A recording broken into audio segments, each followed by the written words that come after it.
মুহূৰ্তৰ আটাইতকৈ গুৰুত্বপূৰ্ণ খবৰ লৈ কেনে চেষ্টা কৰিছো। এইবাৰ জালিয়াতি গীতা, পবিত্ৰ গীতাতে এইবাৰ জালিয়াতি ওলাইছে।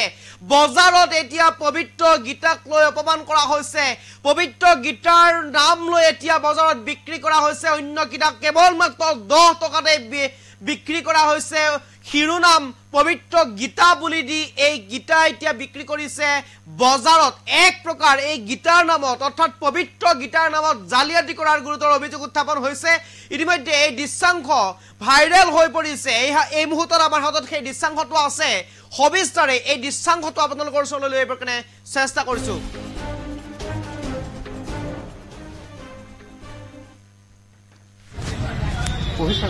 নামটোতো গীতা, এখন গীতা এখন নেকি? পঢ়ি থাক এখন গীতা, গীতা এখন গীতা।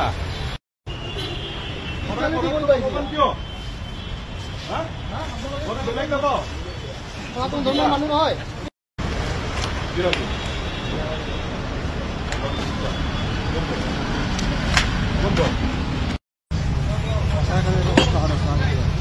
গীতা 10 টকা।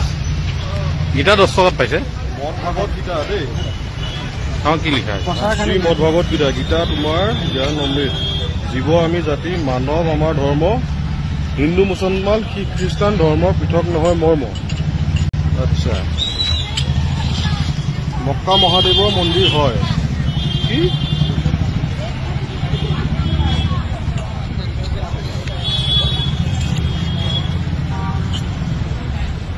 বাইবেলৰ মতে গীতাত কি বাইবেলৰ কথা আছে নেকি?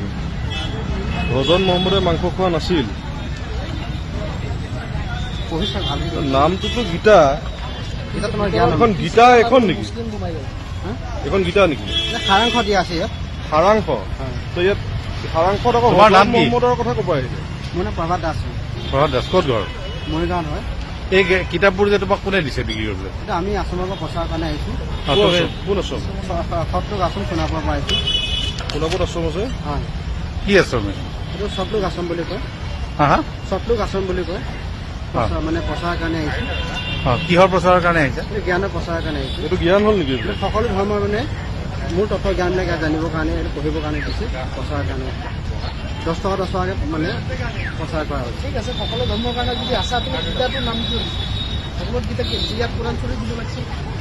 সেইটো নহয়, ইয়াত বাইবেল দিব লাগিছে। সেইটো কাৰণে নহয় সেইটোৱে কাৰণ আমি পঢ়ি থাক পঢ়া দৰকাৰ নাই। এখন গীতা, গীতা এখন গীতা।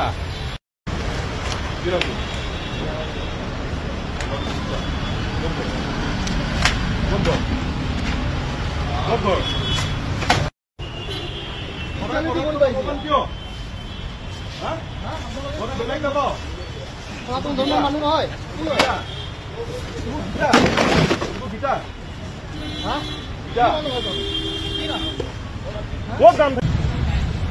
বাইবেলৰ মতে গীতাত কি বাইবেলৰ কথা আছে নেকি? ভজন মহম্মদে মাংস খোৱা নাছিল। নামটোতো গীতা, এখন গীতা এখন নেকি? পঢ়ি থাক এখন গীতা, গীতা এখন গীতা।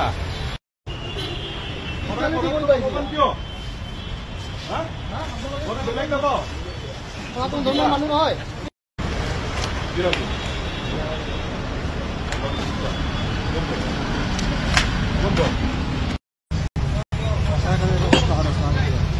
গীতা 10 টকা।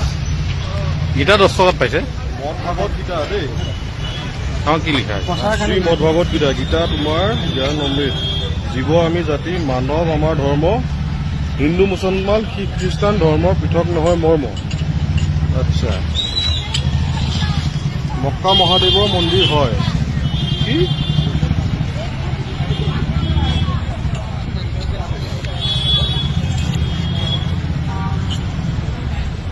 বাইবেলৰ মতে গীতাত কি বাইবেলৰ কথা আছে নেকি? ভজন মহম্মদে মাংস খোৱা নাছিল। নামটোতো গীতা, এখন গীতা এখন নেকি? এখন গীতা নেকি? সাৰাংশ দিয়া আছে ইয়াত। সাৰাংশ? তো ইয়াত সাৰাংশত আকৌ ভজন মহম্মদৰ কথা ক'ব আহিছে। মোৰ নাম প্ৰভাত দাস। প্ৰভাত দাস ক'ত ঘৰ? মৰিগাঁৱত হয়। এই কিতাপবোৰ যে তোমাক কোনে দিছে বিক্ৰী কৰিবলৈ? এটা আমি আশ্ৰমৰ পৰা প্ৰচাৰৰ কাৰণে আহিছোঁ। কোন আশ্ৰম? সত্ৰক আশ্ৰম সোণাপুৰৰ পৰা আহিছোঁ। সোণাপুৰত আশ্ৰম আছে? হয়। কি আশ্ৰম? এইটো সতলোক আশ্ৰম বুলি কয়। হা সতলোক আশ্ৰম বুলি কয়। মানে প্ৰচাৰৰ কাৰণে আহিছোঁ। কিহৰ প্ৰচাৰৰ কাৰণে আহিছে? জ্ঞানৰ প্ৰচাৰৰ কাৰণে আহিছোঁ। এইটো জ্ঞান হ'ল নেকি? সকলো ধৰ্মৰ মানে মোৰ তত্ত্ব জ্ঞানবিলাক জানিবৰ কাৰণে পঢ়িবৰ কাৰণে দিছে প্ৰচাৰৰ কাৰণে 10 টকাকৈ মানে প্ৰচাৰ কৰা হৈছে। ঠিক আছে, সকলো ধৰ্মৰ কাৰণে যদি আছা তুমি গীতাটোৰ নাম কি ভগৱত গীতা কি ইয়াত কোৰাণ চৰি দিব লাগিছিল? সেইটো নহয়, ইয়াত বাইবেল দিব লাগিছিল। সেইটো কাৰণে নহয় সেইটোৱে কাৰণ আমি পঢ়ি চাওক, পঢ়া দৰকাৰ নাই। এখন গীতা গীতা এখন গীতা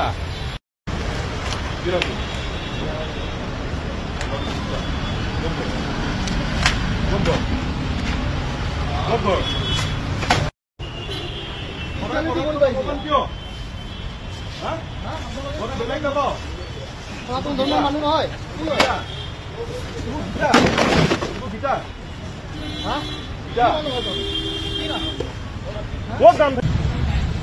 বাইবেলৰ মতে গীতাত কি বাইবেলৰ কথা আছে নেকি? ভজন মহম্মদে মাংস খোৱা নাছিল। নামটোতো গীতা। এখন গীতা এখন নেকি? পঢ়ি চাওক, এখন গীতা গীতা এখন গীতা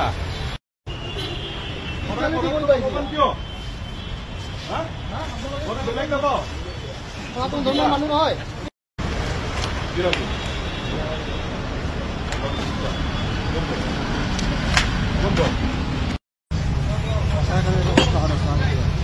গীতা 10 টকা। গীতা 10 টকাত পাইছে? মদ ভাগৱত গীতা দেই। কি লিখা আছে? শ্ৰীমদ ভাগৱত গীতা। গীতা তোমাৰ জ্ঞান অমৃত।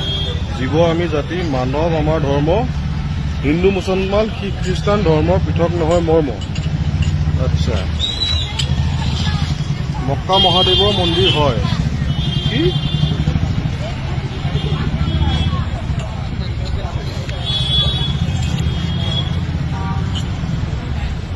বাইবেলৰ মতে গীতাত কি বাইবেলৰ কথা আছে নেকি? ভজন মহম্মদে মাংস খোৱা নাছিল। নামটোতো গীতা। এখন গীতা এখন নেকি? এখন গীতা নেকি? সাৰাংশ দিয়া আছে ইয়াত। সাৰাংশ? তো ইয়াত সাৰাংশত আকৌ ভজন মহম্মদৰ কথা ক'ব আহিছে। মোৰ নাম প্ৰভাত দাস। প্ৰভাত দাস ক'ত ঘৰ? মৰিগাঁৱত হয়। এই কিতাপবোৰ যে তোমাক কোনে দিছে বিক্ৰী কৰিবলৈ? এটা আমি আশ্ৰমৰ পৰা প্ৰচাৰৰ কাৰণে আহিছোঁ। কোন আশ্ৰম? সতলোক আশ্ৰম সোণাপুৰৰ পৰা আহিছোঁ। সোণাপুৰত আশ্ৰম আছে? হয়। কি আশ্ৰম? এইটো সতলোক আশ্ৰম বুলি কয়। সতলোক আশ্ৰম বুলি কয়। মানে প্ৰচাৰৰ কাৰণে আহিছোঁ। কিহৰ প্ৰচাৰৰ কাৰণে আহিছে? জ্ঞানৰ প্ৰচাৰৰ কাৰণে আহিছোঁ। এইটো জ্ঞান হ'ল নেকি? সকলো ধৰ্মৰ মানে মোৰ তত্ত্ব জ্ঞানবিলাক জানিবৰ কাৰণে পঢ়িবৰ কাৰণে দিছে প্ৰচাৰৰ কাৰণে 10 টকাকৈ মানে প্ৰচাৰ কৰা হৈছে। ঠিক আছে, সকলো ধৰ্মৰ কাৰণে যদি আছা তুমি গীতাটোৰ নাম কি ভগৱত গীতা কি ইয়াত কোৰাণ চৰি দিব লাগিছিল? সেইটো নহয়, ইয়াত বাইবেল দিব লাগিছিল। সেইটো কাৰণে নহয় সেইটোৱে কাৰণ আমি পঢ়ি চাওক, পঢ়া দৰকাৰ নাই। এখন গীতা গীতা এখন গীতা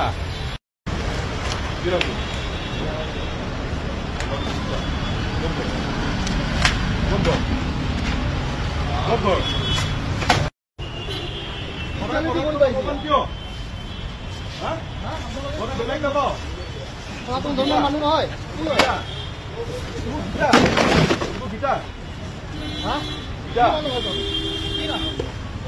গীতাত কি বাইবেলৰ কথা আছে নেকি?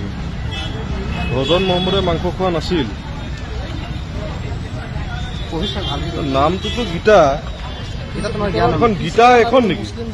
পঢ়ি চাওক, এখন গীতা গীতা এখন গীতা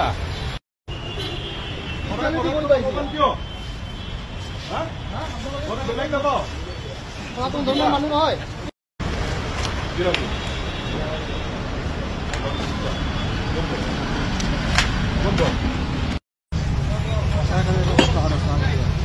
গীতা 10 টকা। গীতা 10 টকাত পাইছে? মদ ভাগৱত গীতা দেই। কি লিখা আছে? শ্ৰীমদ ভাগৱত গীতা। গীতা তোমাৰ জ্ঞান অমৃত। জীৱ আমি জাতি, মানৱ আমাৰ ধৰ্ম, হিন্দু মুছলমান শিখ খ্ৰীষ্টান ধৰ্মৰ পৃথক নহয় মৰ্ম। আচ্ছা, মক্কা মহাদেৱৰ মন্দিৰ হয় কি?